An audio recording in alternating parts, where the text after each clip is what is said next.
TikTok. And I got to get my little board so I can stand on my little board and wiggle around. So we got a dusting of snow last night, and then or a little bit of snow last night, and then I checked in with the plow if they were coming tonight or today or whatever. But I guess we're getting a really big storm. Yeah. Apparently there is 20 to 30 centimeters on its way now. And there's going to be some, flash freezing and stuff like that. So yeah, not great weather for sure. Which always makes me think about my nonprofit even more, because for those of you that don't know, my nonprofit, TT, is Hugs for Homeless, and it's operating out of Alberta, Canada. We are servicing Edmonton and surrounding areas currently, and with plans to, as we can, grow and expand across Canada and, globally at some point. It'd be nice to get to that point. We did get a collaboration with a company that is global. So now we have a wholesale bulk supplier for all of our needs, which is huge. That means that every dollar that you donate is going to go even further. Oh, I love it. I love it. I don't know why they filtered that. I'm not sure what it said that was not appropriate. But anyway, that's our censorship, right? Like there's some words are just not allowed. I'm not sure which one it was there. Actually, I do. The one starting with a P. Very hot tea, but I did want to sip. So we partnered with Bargains Group, which the Bargains Group is a wholesale bulk supplier that's worldwide or global, international. So we partnered with them, which is, like I said, it's going to help us make sure that every dollar that gets donated to Hugs for Homeless is going to stretch even further, because we're going to be able to purchase more with each dollar. The other collaboration or partnership is with Kits for a Cause. Now, Kits for a Cause is a charity organization that deals with team building and like group donation efforts. So what they do is, let's say you're a corporation in Edmonton and you want to do a volunteer team building activity. You would link with Kits for a Cause, and you would look at, okay, I'm in Edmonton. You could call, they would say, okay, we have these organizations in Edmonton, and they would recommend us as one of those locations. And what the organization would do is then work with Kits for a Cause with whatever budget they're going to do, what our needs are, because we have a wish list of things that we do. And so they have, they determine their budget and how many that's going to equate to of, say, backpacks or hygiene kits or whatever, because maybe they're going to put together part of the backpack, but not the entire backpack. But anyway, the Kits for a Cause ships all of that stuff to the company that is doing it. The company works together to put together whatever it is. So let's say they're putting together a backpack. They work together to put together the backpack, and then they distribute them to us, and then we get them out into community. So this is huge because this puts us on the map. This allows for corporations to be able to donate to us. And because of the way that it works, it means that they would be actually working with Kits for a Cause.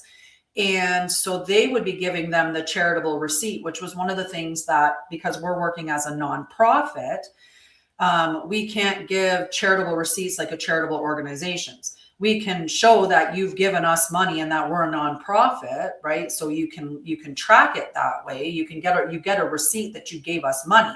It's just you don't get the same charitable receipt because we don't have a charity number. That's something that we will eventually work towards. We just at the beginning weren't certain and thought that a nonprofit was the way that we needed to go. And this will allow us to take the time to make sure that all of our governance documents and all of the policies and procedures and all of our processes are in place before we step to that level anyway. So it is very, very big. The cool thing is that the lady, Jody, she is, I think it's Steinhauser. And that's terrible that I don't have it right off the top of my head. This woman who owns all these different, companies. And, let's see if I can pick up one of, well, anything with her name on it. Where does it have her name written down so I can read? Okay, Steinhauer. Yeah, Steinhauer. I was close. So Jody Steinhauer, she's the individual who owns all three of these companies, and not necessarily alone, but she started the Bargains Group, and she also has a charity as well called Engage and Change. And interestingly enough, her charity Engage and Change is very similar to Hugs for Homeless. The difference is that her charity is a one-day event. They pick the third, I think it's the third Monday or the third Thursday of the month. I'm going to check now because, accuracy. January 17th is the day when they're doing it this year. And it's like this big global group initiative. So they do one day where they get as many donations as they can together to put all of these backpacks together with sleeping bags and everything else, and then distribute them to all these different shelters in the Toronto area. So her and I connected right away because it's the exact same thing. It's just that for Hugs, we want to be collecting donation items year round and donating these and getting backpacks, whether it's a winter backpack or it's a summer backpack, but getting these distributed out into the communities. And we would like to, one, we're in Alberta and she's in Ontario. But also, our goal at some point is to have this as something that's happening, hopefully around the world. It'd be nice when we get to the point where there isn't homelessness and, then, things like this won't be necessary, but for the time that it is, right? It's necessary. So our website is up, hugsforhomeless.com. We are looking for volunteers and collaborations of various types. So volunteering doesn't mean that you're just going to be putting backpacks together. There are different types of volunteering that's available. I love you too, Beansy, and I'm proud of you for all the stuff you're doing too. So we have... Thinking. Okay, so there's different types of volunteer opportunities that are available. Some of the opportunities available would be packing bags or distributing the bags into community or, other things like that. But we have a need for volunteers that are also really good at researching grants and, can apply for grants. That's a beautiful, beautiful way to support us. Or someone that's really good with social media and, doesn't mind helping or supporting the channel, right? My company partner just sent me a message letting me know that not only are we getting this, all this snow tomorrow with anywhere between 20 to 30 centimeters, but we're also going to have 50 to 90 kilometer an hour winds tomorrow. So it's going to be very windy, very blizzardy conditions. And again, that's going to make me think once more about these individuals who unfortunately are unhoused right now. For whatever reason, it doesn't matter. We need to remove the judgment from the equation, because many of us, it was one illness, one injury, one loss of a job, one massive debt or something like that would be something that's going to push us into homelessness ourselves, right? Right? Yeah, it's crazy. Yeah. Yeah, absolutely. And that I saw that as an opportunity for you beings as well. Absolutely. Hi, Cuddles. So crazy, right? Like I always think how blessed I am, and I'm like incredibly blessed. Like incredibly blessed, guys. And that doesn't mean that I've worked and I've given and like I've shown up and I keep putting, like I keep working to be authentically me, and that's not work, but to remember, right? I keep producing and creating and showing up in my company and doing all of that. Like I'm doing that, but I still recognize how exceptionally blessed I am. Because if I looked at what my company made versus where I'm living in my 40-acre wildlife sanctuary with all kinds, like it's everything that I wanted to, like that I manifested. That's just everything that I asked for. I wanted a house that was bright. I have huge windows and lots of light.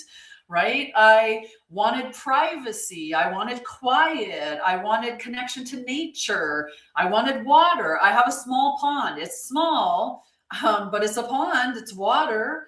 And I'm 3 kilometers away from a big lake, which is water for me. So, and I'm, it's the perfect thing for me. It's the perfect thing for me. And that's what alignment gets you. Right? And that's what we're working towards. We're working towards remembering who and what we are and how we're meant to live and what we came here in this incarnation in order to do. That's what we are here to do. Right? And you're going to find that it's in the spaces where you feel the calmest, the most grounded, the most peaceful, the most still, or the most joyful, the most expansive. In those spaces are where you're going to find you're aligned to what you're meant to be aligned to. It's where you find it, is just doing those things. And being in integrity. And many of us lack the integrity. We'll be like, yeah, I know that's bad for me, but I'm going to keep doing it anyway. Right? Because we've conditioned ourselves on the concept of, I'm here to have a human experience. And that human experience means I'm going to do drugs. I'm going to rock out. I'm going to eat like crap. I mean, what the heck? I'm just driving this into the grave. So what does it matter what I do with it? Right? Like we just have these distorted ideas of, yeah, I'm going to eat junk and I'm going to do this and I can have sex with whoever I want. There's no consequences to life. And I mean, we're just here to live, to have these human experience. But what we don't realize is we've not been living the human experience. We're living a distorted, disconnected, inverted human experience. Right? I love you guys. Right? We're living the distorted human experience and claiming that we have every right to live that, instead of stopping and actually looking at what is the truth. Right? How many of you watched the movie Into the Wild?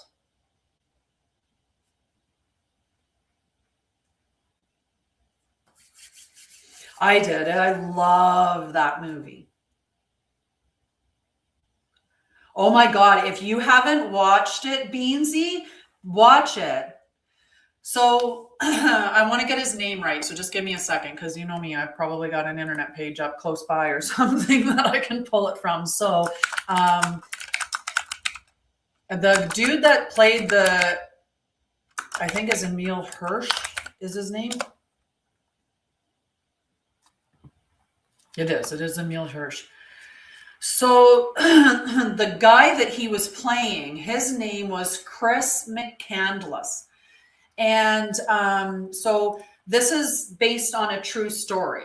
Okay. So Chris lived in a like relatively well-to-do family and was anticipated that he would follow in that footstep, right? Go to university, get a good job, make lots of money, get all the thingies. But he was opposed to money. He was opposed to that elitist and even to having possessions. So he abandons his privileged life and he does this trip across North America, ultimately seeking this isolated life in Alaska. Like, he wanted to just live. That's all he wanted to do. He didn't want to go to work a job. He didn't want to, work to attain money so that he could exchange it for things. And, he didn't want to trade his life for stuff, because that's what we do. We go to work for money to trade for stuff that we then have just essentially traded our time for. So when you're looking at the stuff around you, you've just traded your time for that, right? So you've said, I decided I wanted to trade my time for a computer screen, or I wanted to trade my time for a sit-stand desk, or I wanted to trade my time for some of us, alcohol. I want to trade my time for processed foods. I want to trade my time for Mickey D's. Right? Like, no, I don't. None of that. So we have to think about that.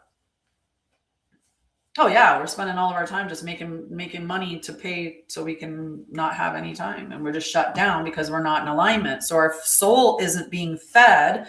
So we come home and we're tired, and or we're drained, or we've been dealing with so many things that instead of coming home or leaving, whatever your creative passion is, whatever you're producing into the world, instead of leaving that and coming home feeling energized, you gave back to the world, you helped somebody today, you created something that came from your heart, that was fueled by your own soul fire.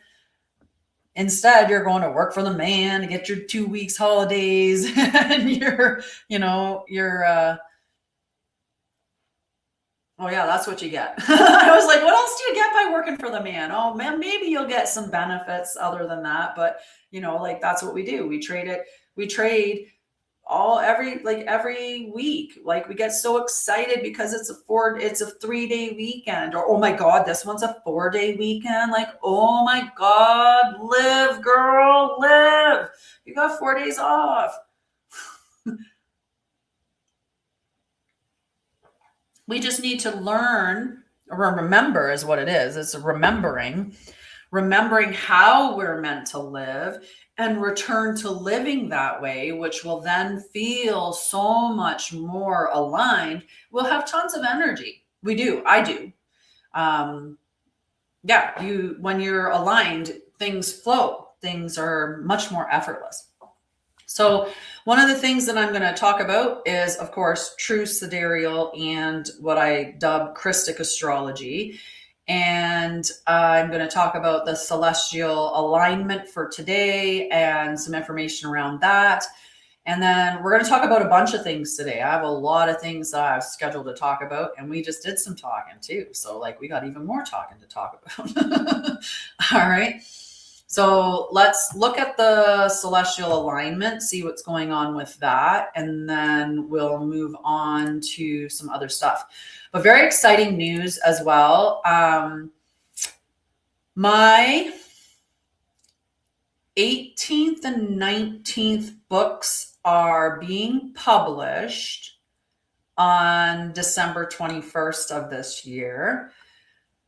They are both children's books this time that are being published.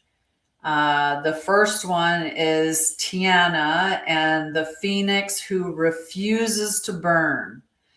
And it's about really just honoring how you are and not being afraid to redefine things, but at the same, while honoring your authenticity. It's a cute little book. Ooh, that's cute, Carol. Thank you. The second book is Luminous Soul series book, and that is Infinite Wonder. The universe has no end. I had to think for a second because I'm already prepping for the next book in line. I always leave the last book with the next book in, the preview. So I'm like prepping that book. So anyway, I had to think what's the whole title again? So yeah, it's the Infinite Wonders. The universe has no end. All right. So very, very, very cool. Definitely go and watch that movie though, if you haven't seen it. Into the Wild. Where did I see? I think it's on Prime right now for free. I think so. Yeah, possibly. But check it out. It's a good one. Yeah, it's he's good. He's good. So definitely look at that. All right, let's check out our planetary alignments today. Yeah, I'm not much big for movies either, and you won't hear me recommending a lot of movies, not at all. I love that he has the notion of what we're supposed to do, right?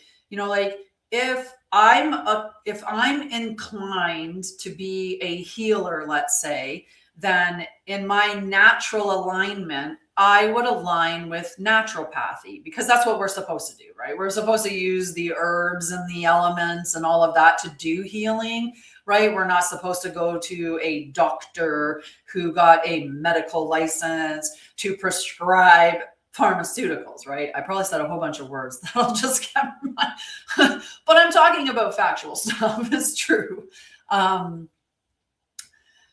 So you would naturally just provide those services to people in your community. That's how we would live, right? And because I would provide, say, those healing things in the communities, then the person who loves to grow vegetables or, have these things, they would trade those things for me. And that's how we would live, right? But we would just really just live. We would get up and breathe and do, we would walk and we would interact with Mother Nature and we would do all of these other things. We wouldn't actually leave our homes, go to another place, work for 8 hours, doing something else for somebody else that's probably unnecessary, because a lot of it is. Right. A lot of it is completely unnecessary.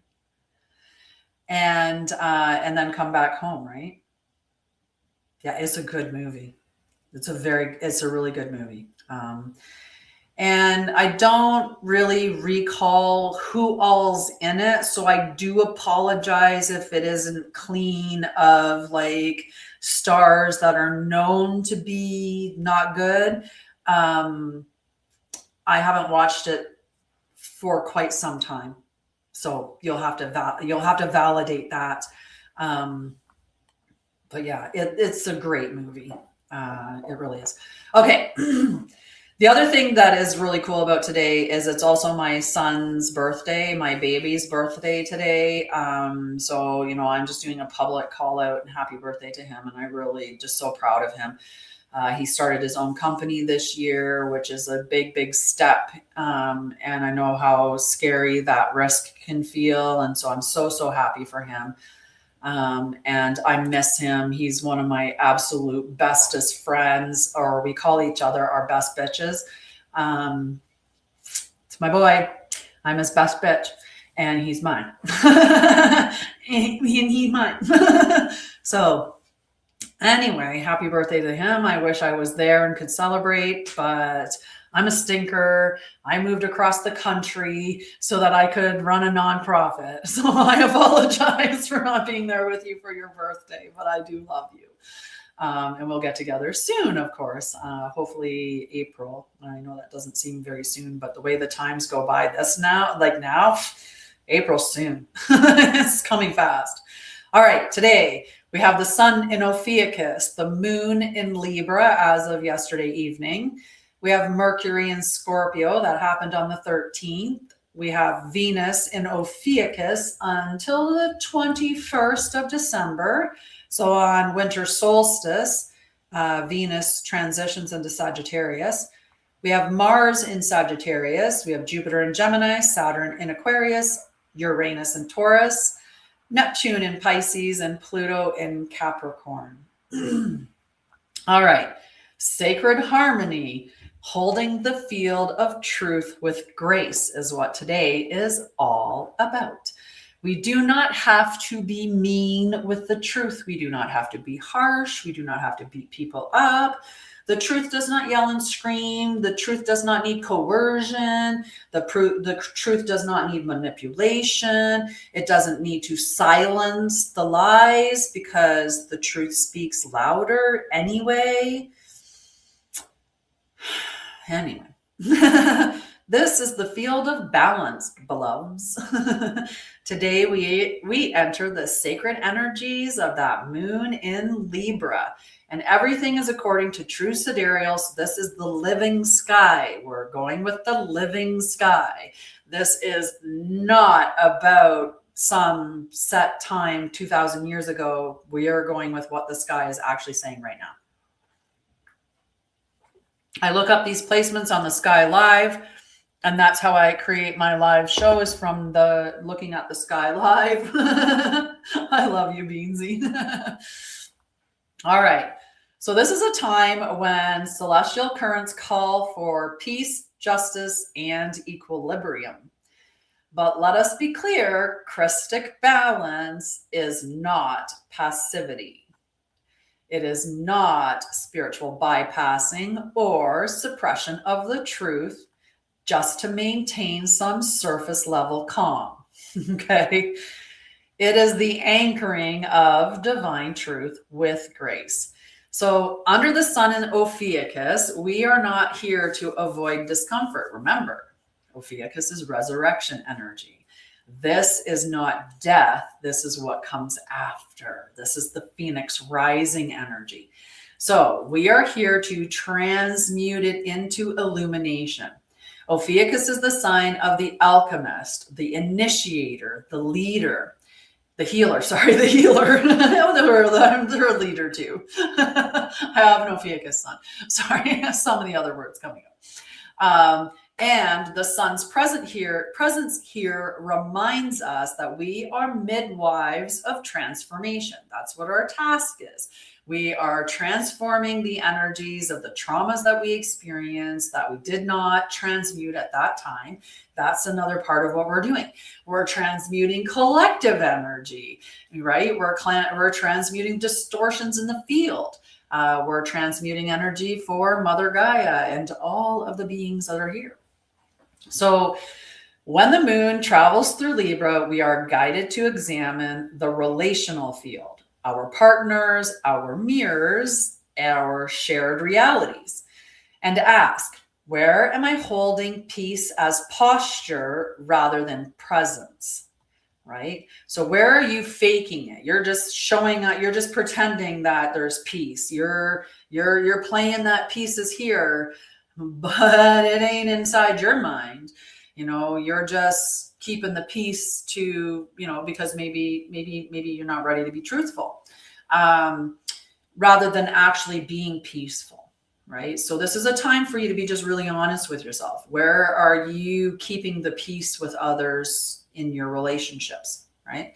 And then the other thing that you want to look at is, where are you hiding your truth to keep others comfortable? Because that's probably where you're keeping the peace. But there's also the possibility that you're just, it's like when somebody identifies as a pagan and their family's very Christian, but they don't tell their family that they just do things in secret. That's the stuff that needs to come out. That's the stuff that you need to come clean with. So this is the grace of the living flame. It's not passive, it's not reactive, but it is unwavering. So Libra is also We are right now in the third quarter. We went into the third quarter, trying to think what the day was that we did that, because we are about to have our new moon on the 19th. So we're 3 days away from the new moon. We're just finishing up that third quarter, the week of the third quarter, which is inviting us to reflect, to integrate anything that we haven't finished, like we haven't integrated up to this point from the full moon. So the truth came up in the full moon. We're integrating it through that week. Then we get to the new moon and it's off and running. And it's a Sagittarius new moon. So we want to be really truthful. We want that arrow to be firing in the direction of the truth. So we also want to be doing a conscious release. Like, this is aware of that I need to release this and I need to release that, and actually, being present through that release. This is a time for us to recalibrate, and not from exhaustion. We want to be doing that from sovereignty. So ask yourself what needs to be forgiven, completed, or clarified, because we've only got a few more days before that new moon. So we want to be getting that cleared up.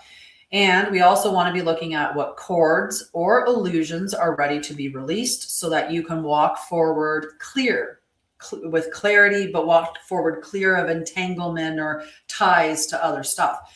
This would be, a time for you to look around your house. Like when we're looking at relationship energy and you're looking at things that tie you, it's looking at the belongings that you have and being honest about where it came from and the energies that are associated with that. So it could be, clearing yourself of old items that you received from somebody who's not in alignment with you anymore. So the energy is out of alignment. It could be clearing relationships that aren't in alignment, or at least just being very honest within your relationships. So do some cord cuttings, do some clearings, cleanse your items, or get rid of them.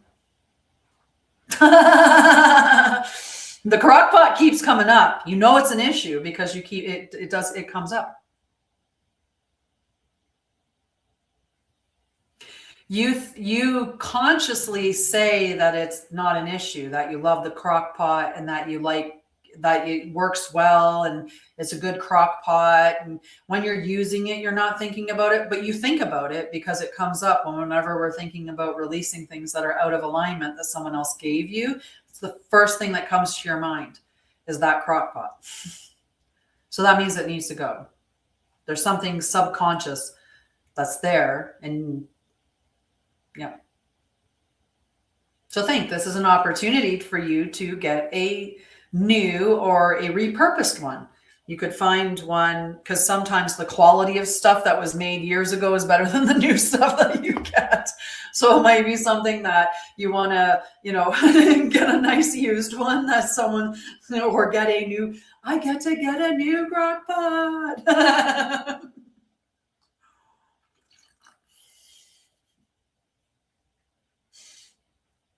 Right? Get really happy about it. Cut that tie, get the new crock pot. I love it. I was going to say, you can give a little wave. Right? Get all excited about it. My new crock pot. All right. So then we've also got Mercury in Scorpio. So remember, this is your thoughts and communication. Today, I'm going to talk about the signs what Mercury represents and how the signs, what the signs mean when Mercury is within that sign. I've already done the sun, the moon, the rising. So we're on to Mercury today. So yeah, if you want to know about Mercury. And again, I will remind you that this is based in true sidereal. And it's also I call it Krystic astrology because it's beyond the dogma and the distortions and stuff. So we're not looking at any of those little tweaks that they did to put all these negative things, or the way that they've tweaked astrology to be kind of more like a personality test. This is actually a way that you can use to help guide your life. By looking at the energies that we're under, because we're meant to live in harmony with Mother Gaia and all the celestial bodies and all the life, all the beings. Like, we're all supposed to be in harmony. So this is just one way to help with that. Okay. So with Mercury and Scorpio, the words we speak today carry weight. There is power in precision. And we will speak less, but mean more. Like we're going to get a little more clear with our words. I don't know if Mayum stayed, but hi if you did. So we want to let what emerges from our voice be medicine, not manipulation, right? And hopefully what happens when we're under these energies is that some of the truths that need to come up do, because people are influenced by those particular energies. So that Mercury being in Scorpio is affecting everybody and heightening the wanting to speak the truth, which could be very handy for us. We also have Venus in Ophiuchus, which we are reminded that love is not a sedative. It is sacred solvent. It dissolves the lies that we've told ourselves about what we are allowed to receive. Ophiuchus is the energy, like I said, it's the phoenix rising energy. It's what is born after everything that has died, that you've released, that you've determined was out of alignment. And you're born from that into the next level. And we have many of these rebirths. We typically, there's this cyclical thing, but we're meant to utilize the energy, work with the energy, evolve with the energy, and keep spiraling up. But what society teaches us is not to use this energy the way that it's supposed to be. And they just teach us to spiral in circles and stay in the pattern, right? We want to recognize the pattern, break free of the pattern, and start to evolve like this. So allow that rebirth to happen. Release what's not aligned with you right now, and then continue to the next level, right? Mars in Sagittarius. So remember, Mars is our forward motion, Venus being more divine feminine, and Mars being more divine masculine energy. Mars is our direction, right? So Mars in Sagittarius means that you're aiming your actions towards higher purpose. You when you think about Sagittarius energy, it's like like Lord of the Rings or like the Hobbits, right? We're going on an adventure. That's Sagittarius energy. We're questing. we're not acting, we're questing, right? And the quest that we're going on, it's demanding truth, integrity, and vision, right? Sagittarius isn't like they're about the truth. They're about what has been revealed from that rebirth after the layer has been shed, the serpent that is rising from that. That's what Sagittarius is directing from, is that space, not the space before, right? Not before that, when we were still maybe convincing ourselves that the lies were okay. So today we have the daily triad, right? Every day we look at our daily triad, and you can do this one of two ways. One of the ways to look at the daily triad is to look at what sign the sun is in, what sign the moon is in, and then reflect on that versus your rising sign. So sun in Ophiuchus, moon in Libra, for me rising in Aries. Those three, I would look at how this affects me. I could be like making notes on like, how's my energy for a day like today. So then going forward, I would know when the sun is in Libra, when the sun is in Ophiuchus and the moon is in Libra. For me, it's like this type of energy. And that can help move you forward as well. The other way to do it is to look at the rising sign currently. So the rising sign is the sign that's currently on the horizon where the sun rises, right? So if you're like, my sun is rising over here, right? So it's whatever sign is in that space. Okay. Serge doesn't understand clearly. He's stepped into the wrong live, and that's okay. Rather than saying, what the fuck, you could just ask questions and try to learn a little, or just swipe on by. Either one's appropriate. So if you're looking at the rising sign, that would be doing a check-in or assessing that moment of time. And so you're checking in on it at that time. And so some of our Krystic reflections that we have for today is that one, where am I silencing myself to keep the peace, right?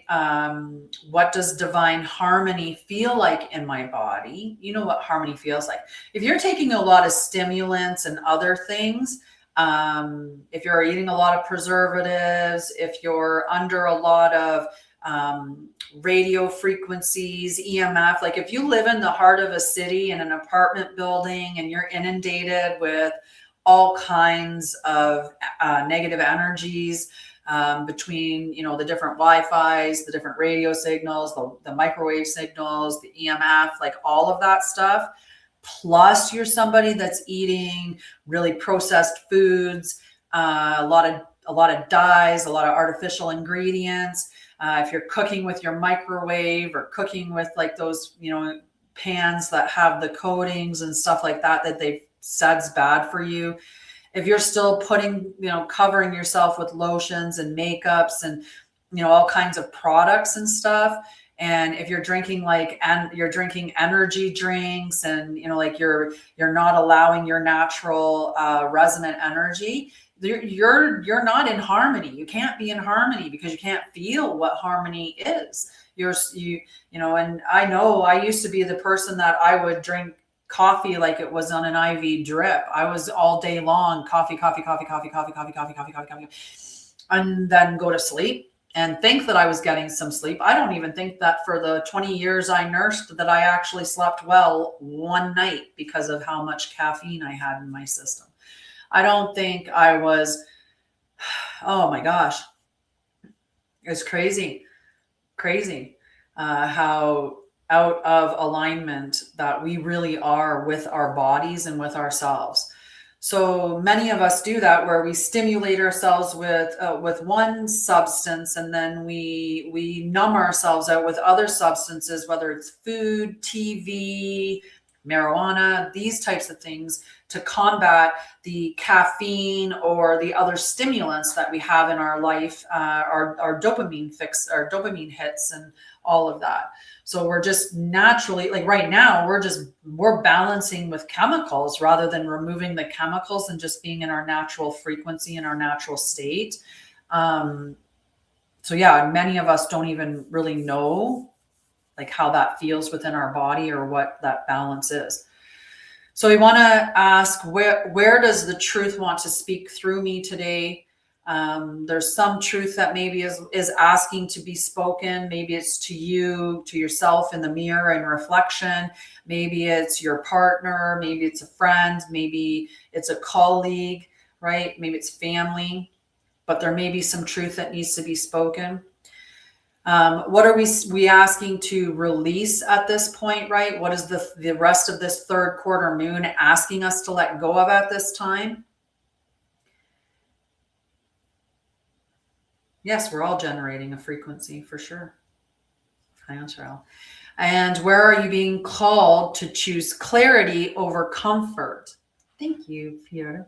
There might be something in your life that you know is something that's really comfortable, but you know it's not to your benefit, right? You know that you are doing something that you shouldn't be really engaging in. And yeah, so you need to look at what those things are and maybe remove them. Right? I was looking at my caffeine intake. I drink organic tea. I drink white tea, which is very, you know, they're very different, right? So you have to look at what are the worst sources of caffeine when you're looking at that. And obviously any synthetic stimulant is worse than a natural stimulant. But when you look at where you're getting it from, something that's very heavy pesticide, like that has very heavy pesticide use, is going to be worse for you than something that doesn't. And then you have to look at what is in that particular substance and the other things that it's carrying with it, because some things out there are packaged with different things that actually make it less disruptive to your hormones or to your nervous system. And so that's why they're better for you, or they're lower on the profile. Okay, so we're going to do a little Field of Harmony recalibration.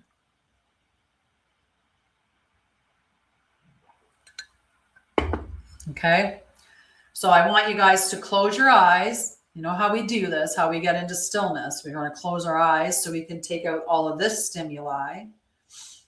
And then we're going to breathe in nice and slow through our nose, all the way down into our tummy, up into our chest, pausing just briefly, and then letting it out through our mouths like we're blowing out candles, but really slow. You're probably not going to blow out candles when you're blowing out this way. So just really slow.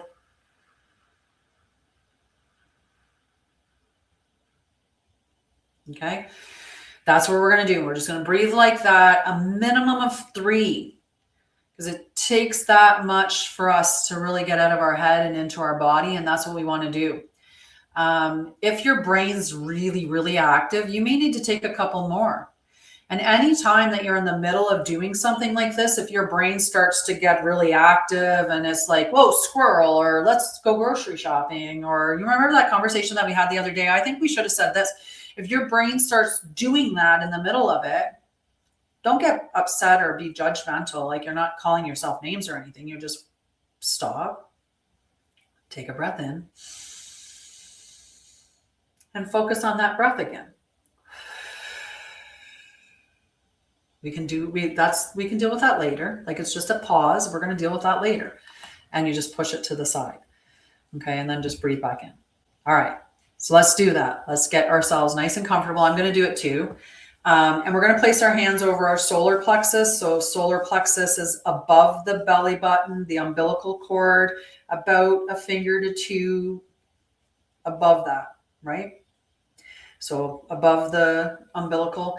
And you can place both hands here, one here and one there. But, and I like this too, because remember, right now, the masculine energy is in the solar plexus and the feminine energy is in the heart. So we're also connecting the centers that are functioning with those streams of energy. Oh my gosh. All right, close your eyes. Nice breath in and out.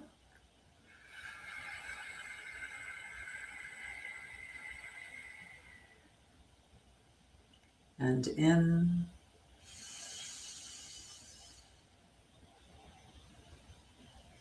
and out.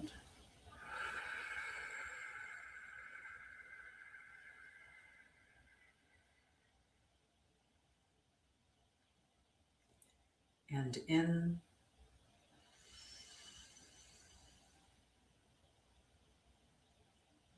and out.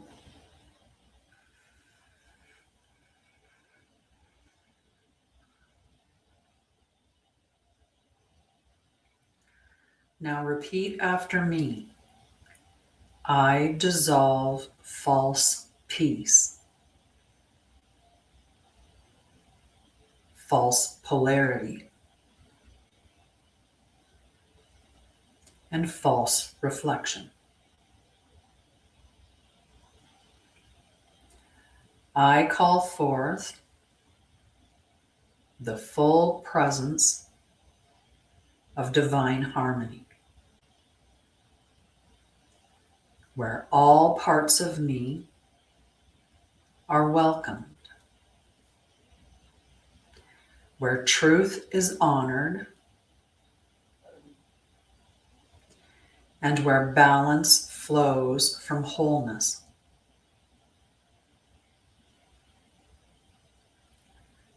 With your hand over your solar plexus, visualize a balanced scale of golden light.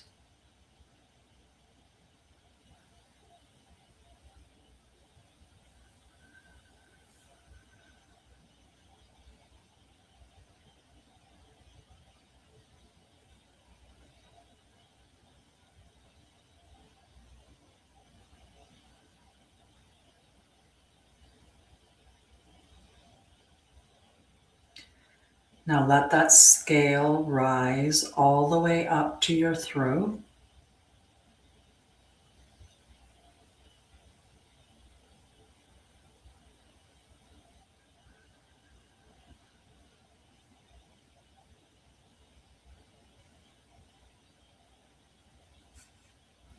Then up to your third eye.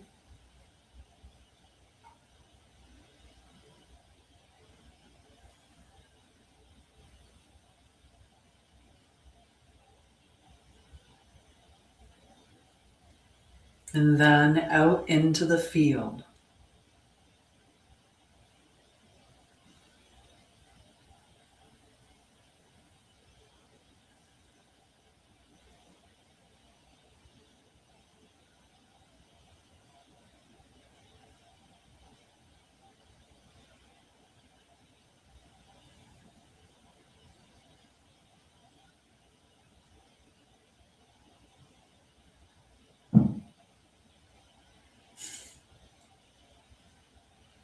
Now let the field harmonize through you.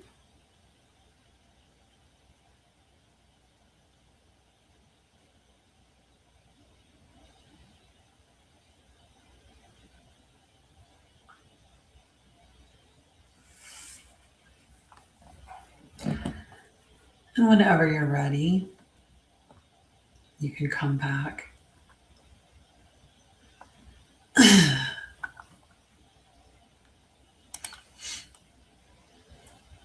Hello, hello. Say hi.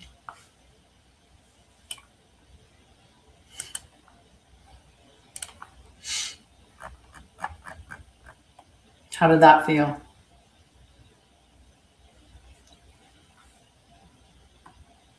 Hi. How did that feel?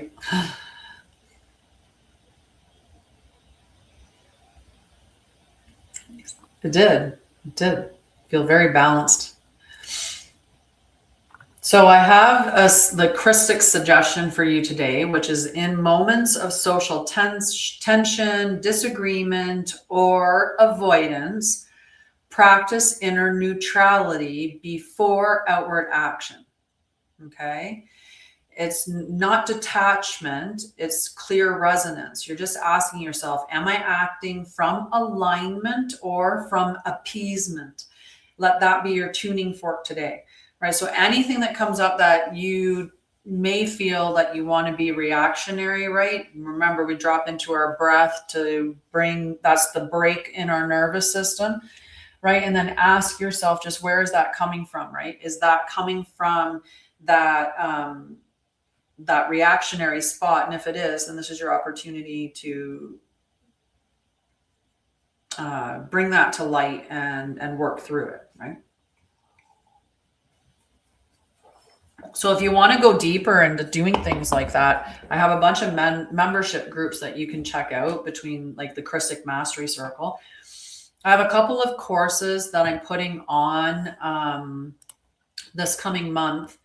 And the one is next Monday, and it is how guardians track distortion lines in real time. So this is about looking at identifying, interpreting, and dissolving distortion lines without force or fear. And these are just disruptions in organic flow. That's what a distortion is, right? It's just a disruption in the organic flow of your energy. So it could be a field, it could be a person, an environment, or a timeline that carries interference that is bending the truth, or it's suppressing clarity, or it's redirecting energy away from its natural state. And we want to be in that natural sovereign state. So that one's going to be taught next Monday from 3:30 until 5:30 about. It may not take the full 2 hours, but I figured I might book the two, say it's going to be 2 hours just in case. I'd rather it take less, like get out early than keep you longer. Any good teacher would do it that way. And then the following Monday after that is the class for the Krystic Mastery Circle. These are free in those particular groups. So the Guardian Pathway group, they get the distortion tracking class. for free as a part of their membership. If you're not in that membership, you would pay $22.22 for each of these classes, and that's Canadian, $22. The other class is the Divine Law of Embodied Authority, and this is how mastery speaks through you, and this is also $22.22. The Krystic Mastery Circle gets this class and the class that the Guardians are getting. So their membership is $44.44, but each live session, if you want to do it as a drop-in, is $22. Except for January. But in January, I'm doing a Krystic Wealth Activation 3-day session. So because that one's a very big session, that one's going to be $44.44. Because yeah, that's just has 3 days. It's definitely worth at least 22 twice. So anyway, that one will be in January, and I'll be giving more information about that. The other two are up on the website under the events tab, or I like to look under events in the menu item, and it'll talk about those two things and what you can expect or anticipate in the classes. So yeah, 2 books publishing on the 21st, 2 classes, one the 22nd, one the 29th. That's coming up. And Bridge to Light Phase 2 begins January 9th. We're going to talk about that for a little bit here. Yeah, I just got to get I moved off of my one tab to read some information. I had to get back to you guys. So I can see Phoenix rising. Nice. It's a good time for Phoenix rising on the Ophiuchus Sun. And it's the last day. Tomorrow as the official last day. It checks out at 23:56 Mountain Time. I'm doing well. How are you? I'm doing very well. All righty. Oh, and go to the Temple of Light as well. Check out on my website. Go to the Temple of Light and sign up for the free group. I drop a lot of powerful stuff in that. But then that way there, if anything ever happens to any of my accounts and you're wondering where I am, I'll be on my website. I'll just be posting stuff on my own domain. So you can check it out there. All righty. I'm excited about what we're going to talk about now. Because, well, I just like to teach you guys all about that. All right, so now that we understand the energies, ooh, I like that. I could go out on tour with Elton John. I don't know if I want to. I don't think I'd want to do that. I think I would be just like, no, thank you. No, thank you. But anyway, I would fit in with those classes. I would. All right, so now that we understand the energies that are influencing the day, I want to take us deeper into what this means for your path. Yes, but I'm like, in what capacity? So what this means for your path, for your embodiment, and for the Krystic way that I teach, because these skies do not just show energy, they show your evolution.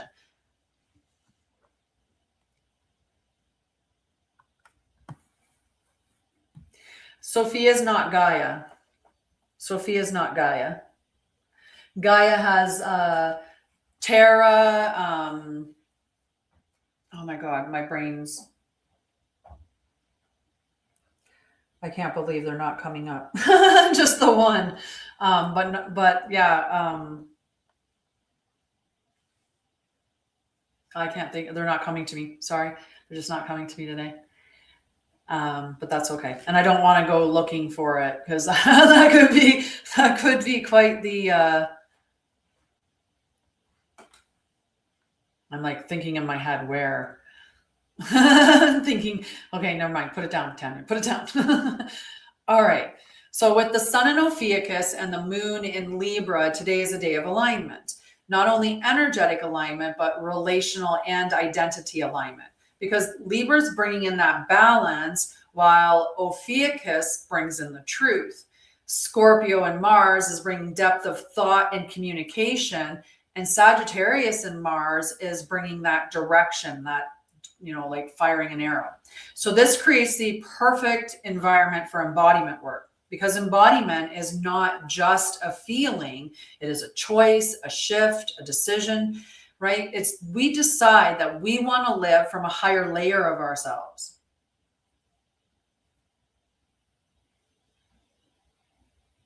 Oh, cool. I'd love to hear what you experienced, to know about that experience, right? It's a decision to live from that higher layer of yourself. So you're saying that, I am going to live as my oversoul, essentially, my higher self.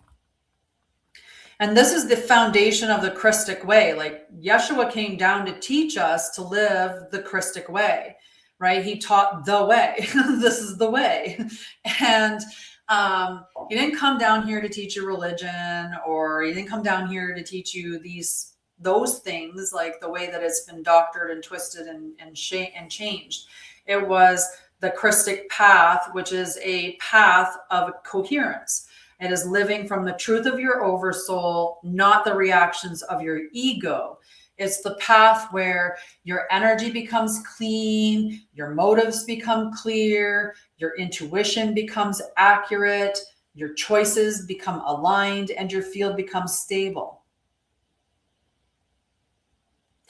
Yeah. Well, time is an illusion. Everything is happening all at once. And people are like, that's a concept that's really hard to wrap the mind around. So yeah, that's interesting, having that experience.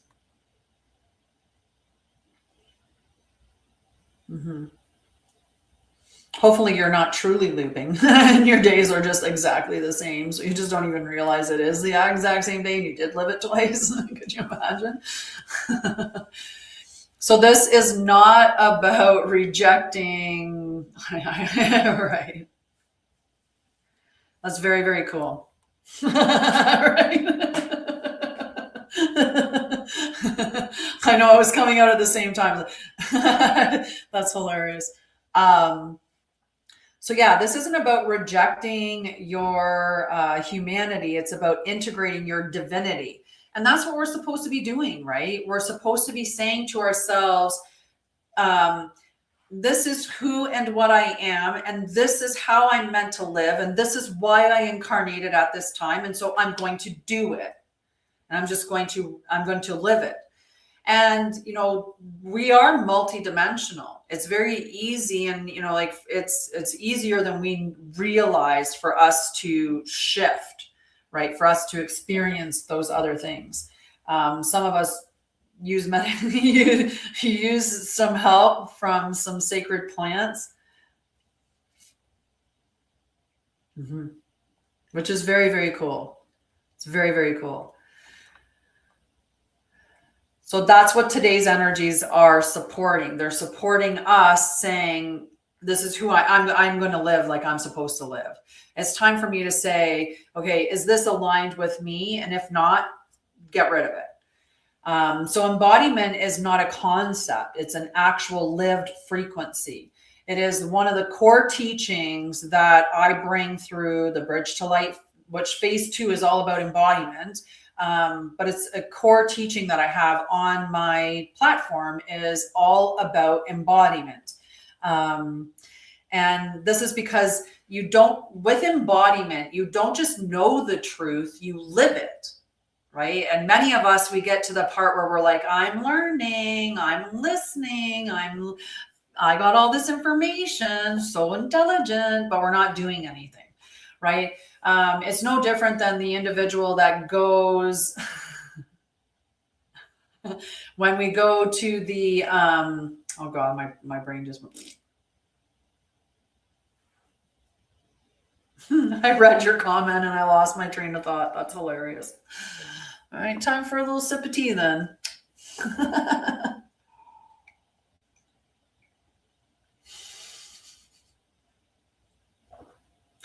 Maybe you can learn how. Maybe you can learn how. No. Don't apologize about that. It could have been anything. A bird could have flown and landed on my feet, and I could have easily lost my train of thought just looking over at it. Something else could happen. It's not on you. So you don't just know the truth, you live it. You don't just have insights, you actually act on them, right? You don't just feel the clarity, you choose from that clarity. Embodiment is the process of becoming, is the process of becoming the person your oversoul already knows you are.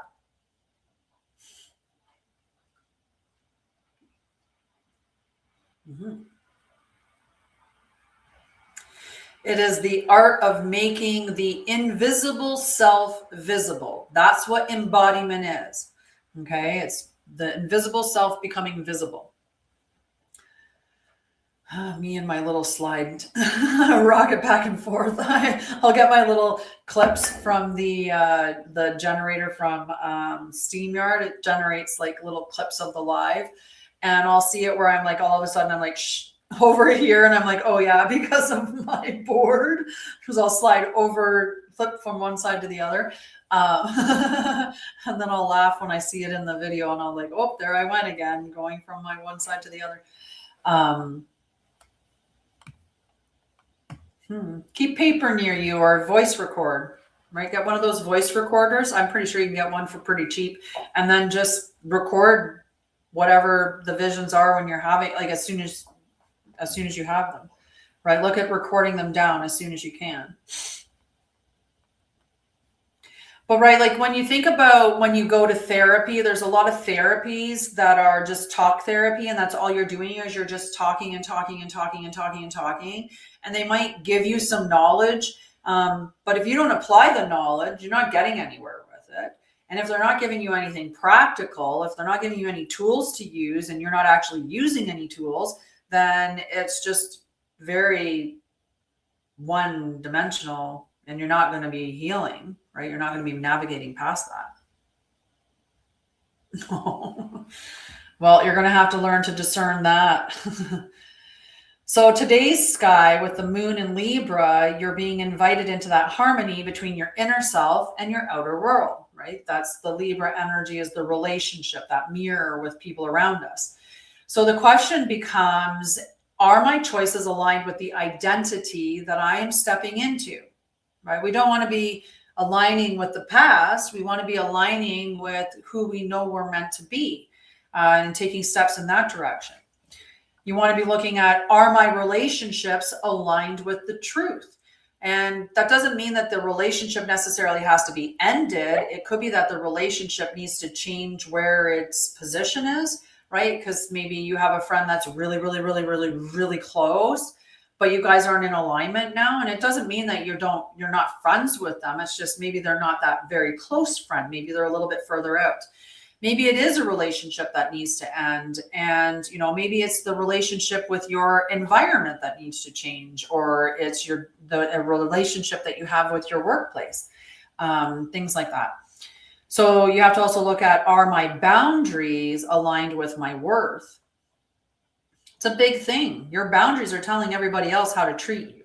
Your boundaries are that beautiful fence that should be telling you who should be allowed in and who should be allowed out.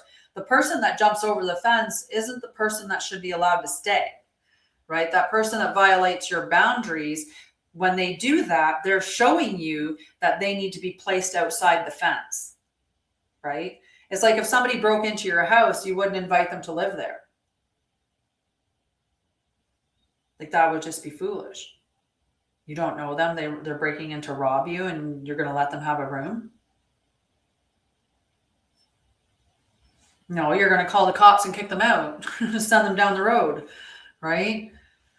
So, and I know we can get into all kinds of moral discussions and, concepts around that. And we could probably get to a point where we're like, well, why not? Why wouldn't we let him stay? What was he stealing? Was he stealing food or like, what was he stealing it for?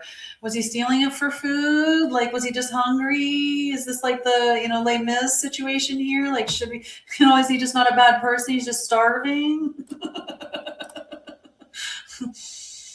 Maybe he just needs help. No, I'll do that through my nonprofit, Hugs for Homeless. I'm not going to bring them into my home though, because that's boundaries. So then when you also have, is my voice aligned with what I know inside? And then we have the Mercury in Scorpio, which is your thoughts, right? This is your thoughts and your communication. So this is adding that layer of, what am I ready to be honest about? Where am I ready to stop performing? And where am I ready to speak from the depth of my soul? Where am I ready for this? That's why today's a great day for embodiment work, because of these elements that are working together for it. So the bridge to light, I talked about that briefly a moment ago, about how I teach embodiment. And one of the things I teach embodiment in is in the bridge to light. Hi, group 7. I was group 7. Then I saw group 8 thing and I was like, what's this group 8? And then I decided I don't do labels. And so anyway, hello. So the bridge to light exists because awakening is not enough. You can read and you can ingest and you can do all kinds of logical things and learning, but it's not the knowing. Knowing is only a part of it. It's not enough. Feeling is even not enough, right? That's only another facet of it. I can sit and think and feel and take zero action, and my life is not going to change. Now, there's always the one-off, right? You know, the guy that he didn't do anything, he didn't go anywhere, but somebody entered a competition for him to win a lottery, and so he won he manifested from his house. He didn't have to take any action because somebody else helped him. Sure, there's stuff like that happens for sure. But that's not the norm. The norm is that you actually move yourself towards what it is that you want by aligning with who you are and what you're meant to do and how you're meant to live and all of that truth, right? You're aligning with the truth. So people awaken all the time, but very few know how to stabilize that awakening in their daily life. It's the same thing as the person that goes on a diet, stops the diet, goes on a diet, stops the diet, goes on the diet, stops the diet. There's a pattern and a cycle, and there's this wheel that they're on, right? And that's because they're not doing an important part that they need in order to embody that change, right? And it could be that they have a mindset or a subconscious thing that they need to work on. There could be an underlying trauma that they haven't dealt with. There could be emotional weight that they haven't released. There could be just coming to terms with a truth, right? Maybe they've convinced themselves that it's okay. It's okay. So it's okay to do that because at least you're not doing that, right? It's okay to numb out with food because, I mean, at least you're not doing crack cocaine or, you know, like you're not doing these things. And I hope I don't get censored by saying these things, but nonetheless, to some degree, it's a language thing. I think of it more in the terms of, and this is some of the different ways that you can look at the terms. Your higher self is like I look at it like the umbrella, like the overarching, the all existing, all knowing part of you is the Oversoul. And you are a fractal of that in physical form. And there's other fractals of your Oversoul, right? You've had many other incarnations, and, you know, because time is an illusion, these things can be happening at the same time. So like 1700s at the same time as now. So you have a fractal of you that's living in the 1700s and a fractal now, but it all belongs to the same Oversoul. It's all you. And, the spirit is that, and that fractal that's within, and the soul would be the actual, like the part that's embodied within the body. That's how I see how it comes down in like almost like a tiered way. The spirit and soul could be interchangeable for sure. Your spirit holds your body, right? Your body, your spirit doesn't sit inside your body. Your body sits inside your spirit. And that's why you can see someone's aura around them, is because the spirit is extended outside of the body. The seat of the spirit is in the heart. It's not the brain. You don't have a little man inside you piloting you around in your brain, nor do you have a little man seated down in your ego that's driving you around. If that's where the seat of your soul is thought to be, then you're going to be probably very egoic in the way that your soul is expressing itself. And the same thing here, if you think that your soul is seated in your head, then you're going to be very logical about the way that you are approaching anything to do with your soul, right? Because that's where the logic center is. So you're assigning your soul as having logic dominion, or as having ego dominion, as opposed to this in the heart space where it's meant to sit. So the bridge to light exists because not enough people are doing the embodiment. And embodiment is what bridges the gap between that instability that they're having, right? To bring it into form and keep it there. So this is bridging that gap between awakening and transformation, between insight and integration, between desire and identity, between potential and mastery. That's the pineal gland.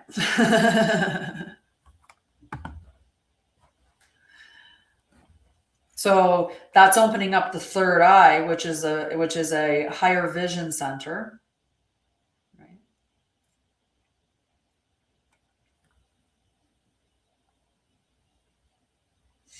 So the bridge to light is that path that was created to take you from knowing into becoming. And today's energy supports that. So there's a lot that I teach. Like I either teach mini classes, or I teach big courses, or I teach in membership groups, or I teach on my lives. I also do like soul alignment sessions, and I do Krystic astrology readings and all things like that. Yeah, I have a very visual inner landscape. Like it's crazy. Crazy what I can see. Sometimes even not with my eyes closed. Like I don't even have to close my eyes. It's like a projector, which is really cool. So I have all these different groups, and they align with days like today as well. And so like the Temple of Light, that's a group that brings clarity. The Ascension Gateway brings attunements. The Guardian Pathway brings truth and refinement. The Krystic Mastery Circle brings embodiment and sovereign alignment. So these aren't random teachings. They map directly over this celestial windows like this one. And the Libra Moon is asking for that relational integrity. The Ophiuchus Sun energy is asking for truth, integrity, and Scorpio Mercury is asking for mental and emotional integrity. So every group receives little pieces of content or stuff that is aligned in a way that fits that particular stage of development. So, or that group, right? So I put the content in there that is going to support those things. Like if you want that clarity, then the Temple of Light's free. If you want attunements, well, that's $11.11 a month. And you get early access to the Truth Will Set You Free podcast, the Hidden Earth podcast, and a bunch of other things that get put in that group. The Guardian Pathway, you get truth and refinement, but you also get a live every month and an education that happens with that. And then in the Krystic Mastery Circle, you get 2 lives a month because you get the one from the Guardian, plus everything that the Guardian Pathway and Ascension Gateway get, because these are tiered. And you get the embodiment and sovereign alignment practices, plus that other education, which is a deeper education that we do within that group. So why aren't you in one of them? At least the free one. Nice. Have you looked at your zodiac through the true sidereal? Have you, because if you go to masteringthezodiac.com and put your birth information in, you can get your true sidereal natal chart. Even if you don't know your birth time, you can get one done. It just won't have your rising sign. Check that out, because what I talk about here, I talk about as true sidereal or Krystic astrology, because I take the distortions and the manipulations and the illusions out of it in regards to the planets and the signs. So, hello, the Greek informant. So anyway, check that out. Because I'm going to go over the planet Mercury and what each sign means within that placement, within that celestial body. So check that out. All right. So who are you becoming? That's a question for you. Who are you becoming? Are your actions matching your identity? And that's a big thing. Like a really big thing, guys. First off, what is your identity of said thing? Sorry, I was looking. I noticed that there was something. Anyway, it's nothing. Right? So let's say that I want to be a multi-million-dollar company. What do I believe that identity requires? Do I think that I have to be organized? Do I think that I have to wear a business suit? Do I think that I have to go into a company and work 9 to 5? Do I think that I have to work? Do I hustle and grind? Like, what do I see as the individual that is in that particular space? Because if that's the identity that I see, then I'm going to have to adopt that in order to be that, right? Like if you think in your mind that you wanted to say, be a famous musician, and you're thinking, I know they work hard. They work 15-hour days, and they have to allow, an invasion in their privacy. And, they get told a lot of what to do and how to do it and all of these other things. If that's what your belief is about it, and I'm not saying that it's wrong, I'm just saying if that's what your belief is about it, then you have to adopt those attributes to have what it is that you believe that you want, because that's the identity of it. And that's the identity that you may have assigned or society may have assigned. And it may be true and it may be not, but that's what you need to get clear with, is what is the identity of that? Why do I believe that's the identity of it? Why can't you make money and be wealthy? There's people that are wealthy and they don't do much at all. The guy that did the videos, the YouTube videos, he got very wealthy, and all he did was take a video where they were saying how to make something, and it was really ridiculous how they did it. Like they would be putting like twist ties and making it into a handle for a glass, and he would just grab a cup and go. He made so much money off of his channel, millions.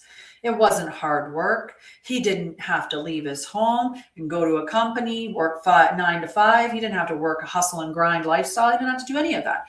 So his mindset and his identity, he could do it in an easier way. He knew that. He had a belief of that.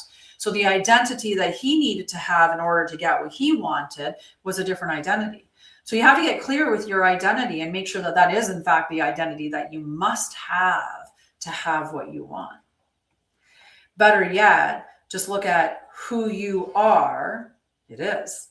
But many people think manifestation just starts with thinking and feeling, and you don't got to do the doing, or that you can just do anything. And sometimes miracles happen. Miracles happen all the time. All the time. It's a miracle that you are here. How many number of grandparents along the lines had to be there, right? Right? And that's the truth, right? So today is a very powerful day. Are your actions matching that identity? Are your words aligned with your truth? That's integrity and that's alignment. If we're not speaking our truth, then we're not in alignment. And what does that mean? Well, if we're talking about manifesting at this point in time, let's say you've got your tap wide open and everything's in perfect alignment and the stream is just flowing and everything's coming to you. If you're not speaking the truth and your words aren't in integrity, that's like turning that tap down or moving the bucket over and being like, I'll just catch it over here. Why would I want to stand here in this beautiful stream? Instead, I'm going to not speak my truth, or I'm going to stand in my truth, or I'm going to be my, be in integrity. And I'm just going to shift myself out of alignment with everything that's meant for me. So are your words aligned with your truth? Are your relationships balanced and reciprocal? Now, balanced and reciprocal does not mean I put 50 in and he puts 50 in, right? Even though that is balanced, is definitely 50-50. That's balanced. But a lot of times people get caught up in this person pays more of the bills, right? Well, maybe you do more of the house cleaning, or maybe you do more of something else.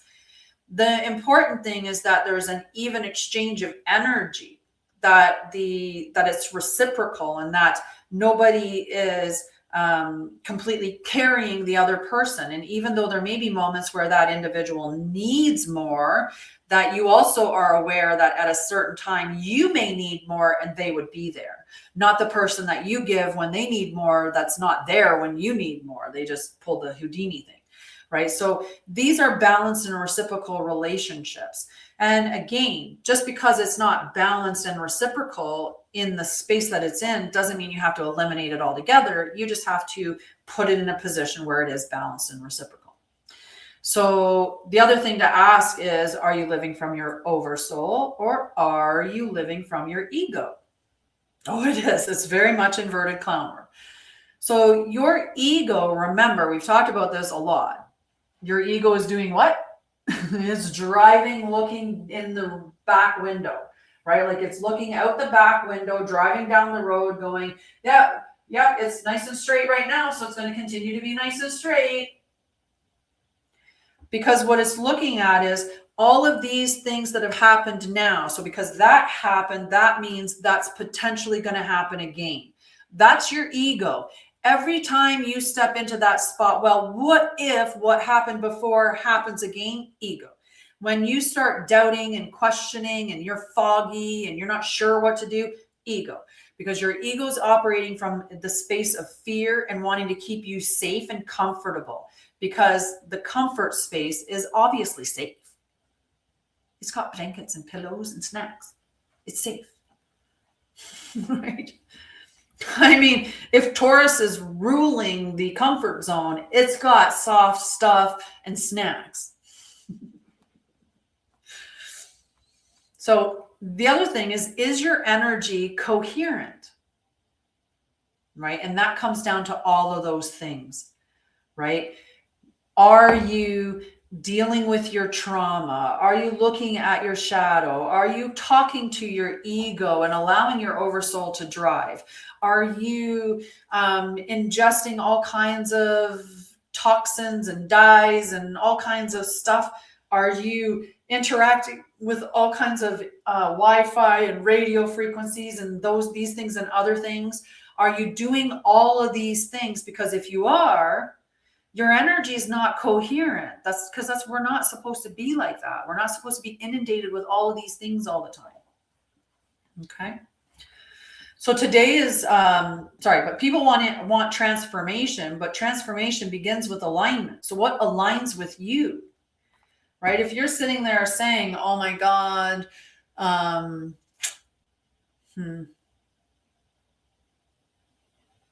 I know people who smoke and want to quit every single day, right? I know this cigarette is bad for me. I'm still doing it. Maybe they feel guilt or shame, and that's so out of alignment. If you're going to do something that is not good for you, be in intention of doing that and do so with love in your heart, like joy, whatever it is, right? If you're like, I really, really like a giant chocolate cake. and allow myself to eat it very rarely. But when I'm eating my chocolate cake, I'm eating it with a big smile on my face. That's the energy that you need to be doing it with. If every single time, though, that you have a piece of chocolate cake, you're like, oh, you're so disgusting. I can't believe you're eating this. You know it's bad for you. Imagine the chaos that you're causing inside of yourself over that. Don't eat it if you're riddled with that much guilt or shame, or you're beating yourself up like that, right? You'd be so better off not to even have it. Or, like I said, get yourself to a space where you can accept what you're doing. It is. It absolutely is. I love cooking, especially for that. So today is quite powerful. Just start with making those small changes, right? And those changes that are made today are going to echo into your next chapter. And that's what Sagittarius is launching us into, right? All right, we've got another little practice. This time we're putting our hands on our heart, because the heart is the seat of the Oversoul. All right, hands on your heart, close your eyes, take a deep breath.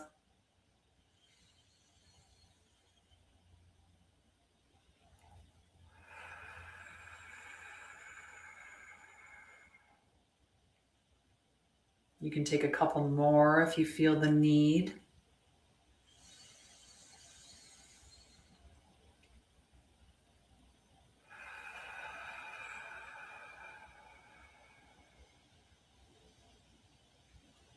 Another one.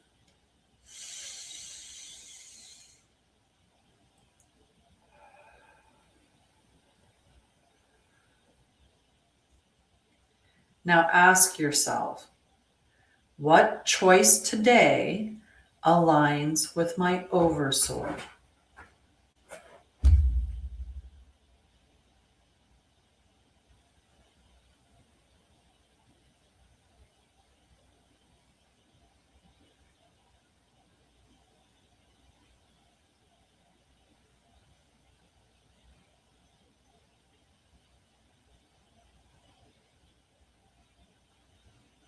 Okay.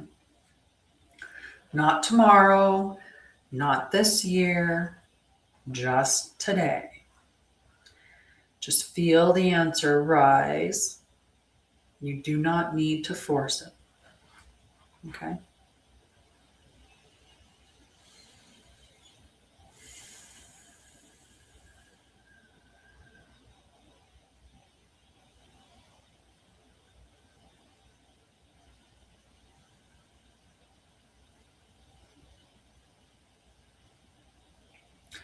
Now whisper, I choose alignment.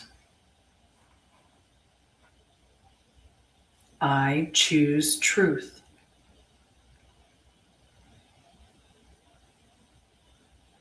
I choose embodiment.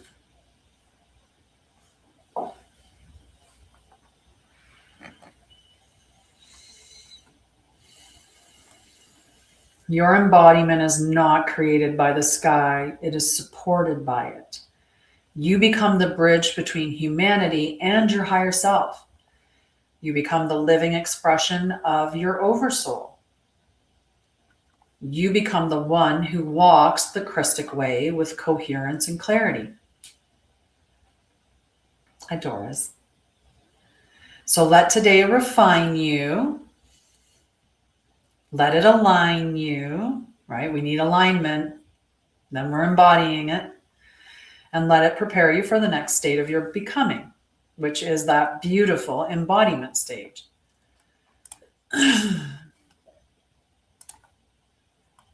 is nice. All right, let's talk about Mercury and the 13th sign, the 13 signs through that gate. So Mercury is known as the messenger gate. It is responsible or governs how the mind thinks, how it speaks, how it learns, and how it interprets reality. So Mercury reveals how the soul thinks, speaks, learns, and exchanges information. It governs your thought patterns, communication style, learning pathways, perception and interpretation, your nervous system signaling, and how truth is processed and expressed. So if the moon is the feeling body and the sun is your radiant identity, Mercury is the bridge between the inner experience and the outward expression. Oh yeah, you absolutely can. So we're going to look at how Mercury travels through each of the 12 gates in the 13th sign. Okay.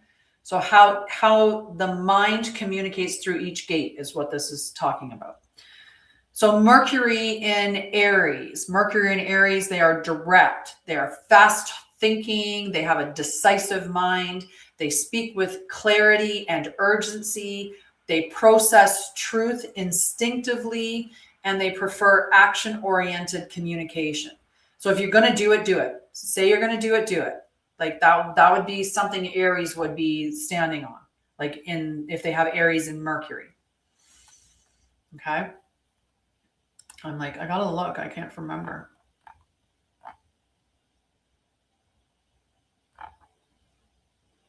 Yeah, my Mercury is Ophiuchus. Sorry. I was like, I think my Mercury is Ophiuchus, but I'm Mercury, Venus, Sun in Ophiuchus. Okay, back to it. Do you know what your Mercury is in, Carol? So Mercury in Taurus, slow, steady, grounded thinking, processes information through practicality and embodiment, communicates calmly and deliberately, prefers simplicity and clarity. Mercury in Gemini, and I think like you'd know if you ran into these people, right? Mercury in Gemini, quick, adaptable, curious mind, processes through conversation, exploration, and ideas, speaks playfully, lightly, and with agility, needs variety and mental stimulation. And Mercury in Cancer, this is emotional, intuitive, memory-driven mind. It processes through through feeling and empathy. I was going to say memory again. Memory-driven mind. It processes through feeling and empathy, communicates with softness and depth, remembers everything. Mercury in Leo, expressive, creative, radiant communication. It processes truth through the heart. It speaks with confidence and warmth, and it prefers storytelling and dramatic flair. Mercury in Virgo, precise, analytical, refined thinking, processes through logic, detail, and improvement, communicates clearly and systematically, prefers accuracy and organization. Notice how I never said perfect or perfection or criticism or highly critical when I mentioned Virgo, because that's the distortion that's been seeded into Virgo in mainstream astrology. Mercury in Libra, harmonizing, diplomatic mind, processes through relational awareness and balance, communicates with grace, fairness, and beauty, prefers thoughtful dialogue. You probably wouldn't be then. If you're a Virgo in mainstream astrology, you're probably a Leo, because we often shift one sign, sometimes more. It depends on where you are within your placement and the size of the signs when it shifts. But it looks at the living sky the night that you were, like as the time that you were born. Mercury in Scorpio, penetrating, investigative, intuitive mind, processes truth beneath the surface, communicates with intensity and honesty, prefers depth, mystery, and psychological insight. Mercury in Ophiuchus Ophiuchus, alchemical, multidimensional, serpent fire mind, processes truth through transformation and inner revelation, communicates with healing potency, prefers authenticity and soul level dialogue. I do. I do. Mercury in Sagittarius, Mercury in Sagittarius, expansive, philosophical, visionary mind, processes through meaning, belief, and exploration, communicates with enthusiasm and big picture thinking, prefers truth over detail. Mercury in Capricorn, structured, disciplined, focused mind, processes through strategy, practicality, and long-term vision, communicates with authority and clarity, prefers efficiency. Mercury in Aquarius, innovative, unconventional, future-oriented mind, processes through insight, abstraction, and originality, communicates with brilliance and uniqueness, prefers new ideas and collective evolution. Mercury in Pisces, intuitive, imaginative, empathic mind, processes through symbolism, feeling, and spiritual connection, communicates poetically and fluidly, prefers spacious, non-linear thought. It's probably one of your guides is speaking to you. A lot of things get spoken to us through music, right? Sound is powerful. So it could be a guide is trying to give you a message, and it's up to you to determine what it means. Hi, Metal and Asher. So Mercury shows how you interpret and express the truth. How are you doing, love? It governs your learning style and your communication patterns. Mercury plus your moon reveals how someone processes emotions intellectually. Mercury plus the sun shows how your identity is communicated. Mercury plus your rising reveals the communication style others perceive from you. So,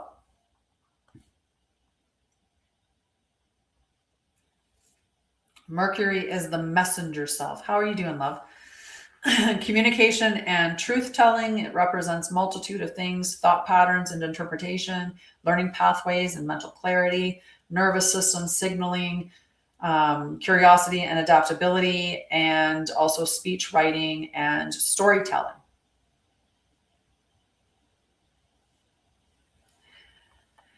Mercury's keywords are expression, clarity, perception, curiosity, translation, and messenger. So there. Now you know about your Mercury from the Krystic astrology true sidereal lens, as opposed to how it is viewed in mainstream astrology. Nope.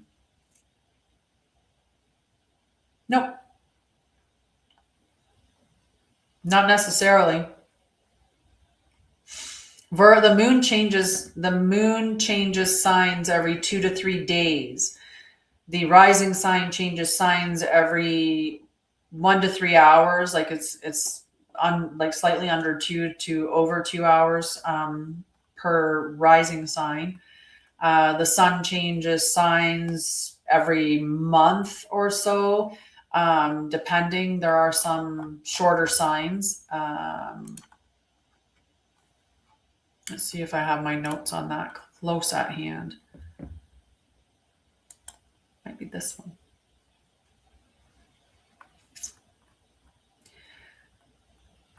So the personal planets, and these are the ones,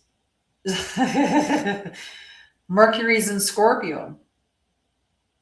The moon is in Libra, so harmony and balance is wanting to be put on point, and you want to be true in your communication, and like the hard truth, Scorpio truth. So the personal planets, these are your daily flow and embodiment, and these are including These planets move more quickly, and they speak directly to your inner rhythm, emotions, and moment-to-moment experience. So the moon moves every 2 to 3 days, and this is your emotional tides, your intuition, your embodiment, and your daily energy. Mercury moves every 14 to 30 days, which varies because of retrograde. Thoughts, communication, perception, learning. Venus, again, moves every approximate 23 days. It's relationships, values, desire, harmony, beauty. And then Mars is approximately every 45 days, and that's drive, motivation, action, and courage. Then we have, so that's why we have we have a couple of the Krystic pairings that we can look at, right? Your personal flow, the daily triad, the psychological triad, which is what that moon, Mercury, and Venus is, right? There's things like that. We have our mid-range planets, which are mission, growth, and mastery cycles. So that's Mars, which is approximately every 45 days, Jupiter, which is approximately 1 year, and Saturn, which is every 2.5 years. And the pattern of looking at your Mars, Jupiter, and Saturn and where they are in the signs plus versus your signs, you use these for interpreting your mission cycles and your mastery timelines and your manifestation patterns. And then finally, we have the outer planets, and these are the Oversoul timelines and planetary restoration codes. So that is Uranus, which is approximately every 7 years, Neptune, which is approximately every 14 years, and Pluto, which is 12 to 32 years. It varies widely. Uranus is talking about awakening, liberation, innovation, and quantum change. Neptune is about vision, intuition, spirituality, mystic remembrance, dreams. Pluto is about power, death, rebirth cycles, and collective evolution. Saturn is about structure, responsibility, karmic lessons, and mastery. Jupiter is about expansion, blessing, growth, and opportunity. And again, Mars is about personal will and leadership refinement. Oh, yes, it does. If you start to track it, you'll start to understand, and you'll start to get into alignment with how the energy shows up for you, because you're going to feel the energy differently than I am, because it's going to be activating me differently depending on the signs. Right now, my sun is Ophiuchus. So until tomorrow at 23:56, I'm in my sun sign. So it's in the same sign. So I feel very good, right? This is very cohesive energy, right? And as the signs move out, then, they get into varying degrees of energy. And some of those energies would be a bit more opposing to my natural, which is going to cause growth, right? We want that growth, which is beautiful. So yeah, this is all about the class that I'm teaching in March, which is Krystic Astrology. And we'll go into a whole bunch of depth on all of that stuff. In the meantime, you can head over to my site and check out all the other stuff that I have. Join a group, grab a mini class, take a course, have a soul alignment session, whatever it is. And if you have any questions, definitely connect for a call, a clarity call, or send me an email, or even message me on any one of my social channels. I do not reach out to you. I don't spam people or anything like that. If you join my email list, also know I do not spam emails in my through my company either. And the other thing that you can always do is just please remember the nonprofit that I also have, which is Hugs for Homeless. We're of course looking for donations. Now is a very critical time. January and February is just going to get colder. We've already hit -36 this year, maybe even colder than that. I mean, at least in my neighborhood, it was -36. I can imagine that up north, it was much colder than that. So we're looking for donations. And if you're a corporation, you can always look at Kits for Cause and look at doing a corporate team building activity where you can give back to the community and literally save a life through your team building experience. So if you're looking at that, look at Kits for a Cause and look up Hugs for Homeless in the Edmonton area, because that's where we serve. Although we do have plans to grow at some point, but right now, Edmonton and surrounding area, and we'll see where we go from there. Yeah. Other than that, check out the books that I have. And I'll see you tomorrow. I'll see you tomorrow.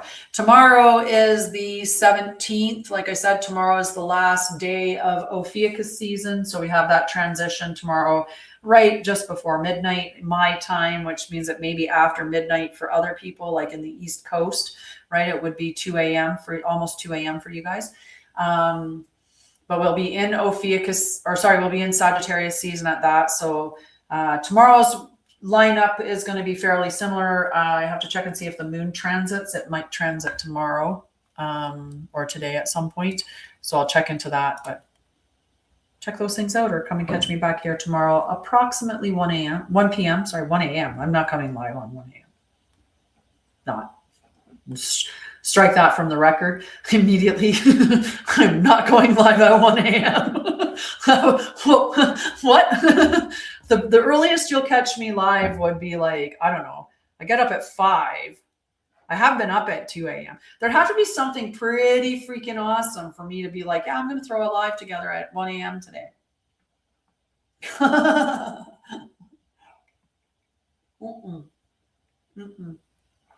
No, thank you.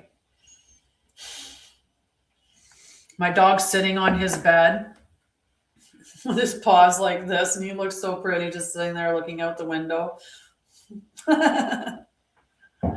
Watching the birds, watching the sun go down and going, are we going for a walk yet? His ear went, what? Did you say that word? But yeah, that's what I'm going to do. We are getting a huge snowstorm, anywhere from 15 to 30 centimeters in the next 48 hours. So I'm going to go take advantage of, it's cold too, though, although not as cold as it has been, but I'm going to take him for his walkabout before the sun gets too much lower, because I do like to have him home before it's dark. Because we have lots of animals on our property. We have deer and moose and fox and coyote and wolf and all kinds of birds and rabbits and, you know, all kinds of smaller animals. In the area, there have also been lynx and bobcat sightings, although I have not seen that. We do have a couple stray cats on our property that I've seen, but it'd be hard to tell. We'd have to really take a peek at the footprints to know the difference, like, you know, because a fox footprint versus a bobcat, or like I'd have to look at what the difference is in those particular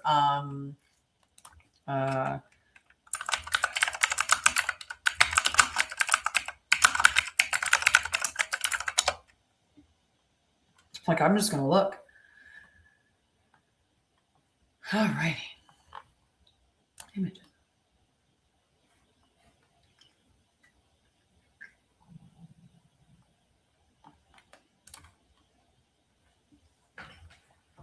Okay, those are little dudes. I don't want the little dudes. I want the big dudes. All right, this will give me an idea of some of them. Okay, we definitely have a little white-footed mouse. Definitely seen the squirrels. Maybe even the chipmunk.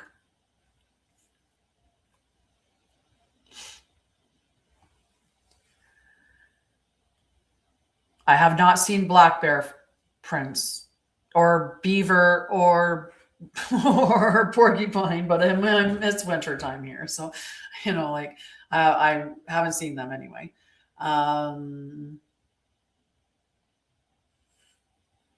Yeah, it'd be hard. It would be. This site is wrong. They put white-tailed deer down and they put the antelope. Those are not. Oh, that might be why. This is a New England thing. I should probably look at an Alberta one. An Alberta one. Yeah, they just like, that's the thing. They just look like little kitten paws, right? So all you'd have to do is know like how big are lynx or bobcats or you know, those types of animals, like what are their foot size, like what are the sizes of their feet and stuff like that. I know when you get into like a cougar, you'll start to see like the claw marks, right? And I mean, possibly anyway, maybe they keep them very retracted and you don't see them, but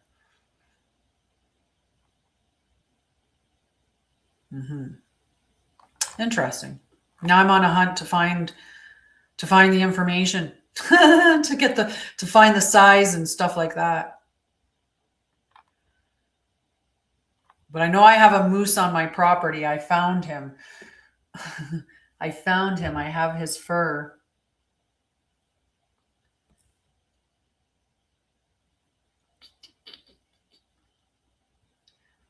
Yep. And that is a moose, not a deer. The deer are not that color. They're a tan, a lighter brown. There's not enough spot of that type of coloring on it. So yeah. All right, guys, I'm going to get him out and get him walked so I can get him back before it gets dark. And I will see you guys tomorrow, and we'll talk about more things in the way of truth, the truth about who you are, what you are, how you're meant to live, all that good stuff. Hello, multidimensional muse. I love you. How are you, baby girl? Alrighty, I'm out of here. Finish my tea. I'm off to take my dog for a walk and to go do all of that stuff. You guys have a wonderful night.